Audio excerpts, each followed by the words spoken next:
जैसा कि इन्होंने बताया पूछताछ के क्रम में कि 2 लाख रुपया लेते थे। तो इसकी गिरफ्तारी के बाद इसके घर से भी कई फर्जी कागजात बरामद किए गए हैं पुलिस के द्वारा। 2 व्यक्तियों को इन्होंने नौकरी दिलवाया पैसे लेकर। नमस्कार, आप देखना शुरू कर चुके हैं लाइव सिटीज को। मैं नाम अभिषेक है। राजधानी पटना में एक बड़ा मामला सामने आया जहां हाई कोर्ट में बहाली के नाम पर बड़े गिरोह का फर्जीवाड़ा चल रहा था। पटना हाई कोर्ट में फर्जी बहाली को लेकर का खेल चल रहा था, जिसका खुलासा कोतवाली थाने की पुलिस ने किया है, जिसमें सुभाष नाम के एक व्यक्ति को गिरफ्तारी की गई है और पुलिस से पूछताछ में कई अहम खुलासे हुए हैं। पूरे मामले को लेकर कोतवाली थाना के जो थानेदार है राजन कुमार, वो बता रहे हैं किस तरीके से बड़ा एक्शन हुआ है, बड़ी कार्रवाई की गई है और इसमें 2 मुख्य अभियुक्त भी थे और सहयोगी था सुभाष की गिरफ्तारी कर ली गई है। आगे मामले में छानबीन की जा रही है। तो पहले आप सुनिए क्या कुछ कह रहे हैं थानेदार राजन कुमार। 28 फरवरी को माननीय उच्च न्यायालय के द्वारा एक आवेदन प्राप्त हुआ, जिसमें इस बात की चर्चा की गई थी कि फर्जी नियुक्ति पत्र के आधार पर चपरासियों की बहाली की गई है, जिसके संबंध में 2 व्यक्ति के विरुद्ध नामजद प्राथमिकी दर्ज की गई, जो वहाँ औपबंधिक रूप से माननीय न्यायालय में कार्यरत थे। जब अनुसंधान प्रारंभ किया गया तो अनुसंधान के क्रम में दोनों व्यक्ति की गिरफ्तारी से पूर्व एक व्यक्ति जो उसमें सिंटू कुमार थे, उनकी मृत्यु हो चुकी थी और एक अन्य व्यक्ति जिनका नाम श्रवण कुमार था, वो अब तक फरार हैं। लेकिन अनुसंधान कर कई सारी बातें सामने है कि ये दोनों, एक लड़का जिसका नाम सुभाष चंद्र बोस और ये अपने कई नामों से जाना जाता है, यह व्यक्ति सुभाष चंद्रवंशी, गार्ड साहब के नाम से जाने वाला व्यक्ति, इसमें इसकी मुख्य भूमिका थी।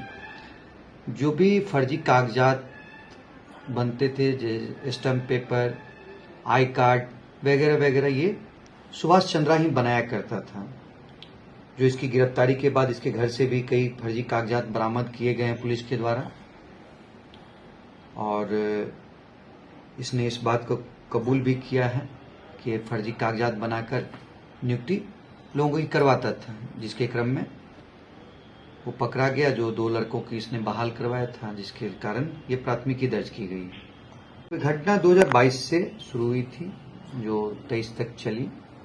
उसके बीच में इसने किन किन लोगों को बहाली कर, सबकी जांच की जा रही है। अभी तक की पूछताछ में क्या कुछ नहीं इसने बताया है, कितने लोगों को ठगा है? काल जो इनसे जानकारी हमें मिल पाई है कि 2 व्यक्तियों को इन्होंने नौकरी दिलवाया पैसे लेकर और कुछ लोगों को, जो इसके अन्य 2 सहयोगी और थे, सिंटू और श्रवण जी, इन दोनों के द्वारा भी करवाए गए। जब इन लोगों की गिरफ्तारी होगी तो और बातें सामने आ सकेंगी।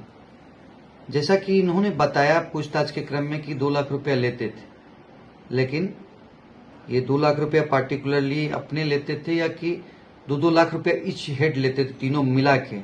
इस बात की सत्ता की जांच जब तक अन्य लोगों की गिरफ्तारी नहीं होती है नहीं बताया जा सकता। ये अभी अनुसंधान में है, क्योंकि अगर बताने के बाद हमारा अनुसंधान प्रभावित हो सकता है, इस कारण में भी नहीं बता। पटना हाई कोर्ट में जो कंप्यूटर से स्कैनिंग का काम होता है, फोटो स्टेट वगैरह, वहीं पे ये लड़का काम करता था कैजुअल बेसिस पे। कितने नियुक्त थे अनुबंध पर? ये अनुबंध पे सिंटू और श्रवण थे।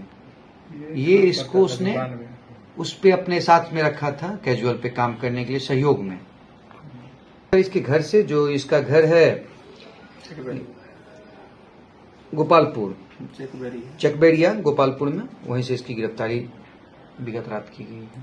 तो आपने सुना कि राजन कुमार ने क्या कुछ बताया है, किस तरीके से बड़ा एक्शन हुआ है। राजधानी पटना में बड़ी कार्रवाई मानी जा रही है और ये बड़ी उपलब्धि हुई है पटना पुलिस के लिए, क्योंकि पटना हाईकोर्ट में चतुर्थ वर्गीय बहाली में फर्जी बहाली का खेल चल रहा था। इसी फर्जी बहाली के खेल का खुलासा किया गया। बने रहिए लाइव सिटीज के साथ।